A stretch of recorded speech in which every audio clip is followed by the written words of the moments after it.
الفيديو اللي قدامكم ده لراجل سوداني بيودع ابنه على ماسنجر قبل ما يموت بثواني، وابنه بيستقبل آخر صورة لأبوه بالدموع ومش قادر ينطق لأنه عارف إنه لو اتكلم هو كمان هيموت بسبب الحرب الموجودة في السودان. يا ترى ايه اللي بيحصل في السودان؟ ومين هو حميدتي ده؟ ومين هي قوات الدعم السريع؟ السودان دلوقتي عايشة واحدة من أصعب الفترات في تاريخها.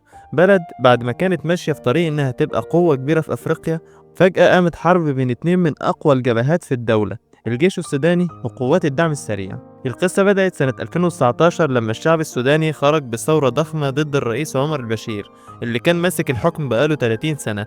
البشير وقع، لكن اللي جه بعده كان خليط غريب بين العسكر والمدنيين اسمه المجلس السيادي، وكان المفروض انهم يمشوا البلد لحد ما يعملوا انتخابات. بس كالعادة السلطة حلوة ومحدش عايز يسيبها. وهنا بيظهر اسمين مهمين: عبد الفتاح البرهان القائد العام للجيش السوداني، ومحمد حمدان دجلو المعروف بحميدتي قائد قوات الدعم السريع. قوات الدعم السريع دي كانت في الأصل ميليشيات اتكونت عشان تحارب المتمردين في دارفور، بس مع الوقت كبرت واتسلحت وبقت قوة ضخمة، بقت شبه الجيش لوحدها. ولما البشير وقع، حميدتي بقى ليه نفوذ رهيب وبدأ يبقى لاعب سياسي حقيقي. في الأول البرهان وحميدتي كانوا حلفاء، الاتنين اشتغلوا سوا عشان يبعدوا البشير ويمسكوا البلد مع بعض. بس لما جه وقت ان واحد فيهم يتنازل للتاني، كل واحد قرر ان هو المفروض يحكم، ومن هنا بدأت الشرارة. في ابريل 2023 قامت الحرب بين الجيش السوداني وقوات الدعم السريع.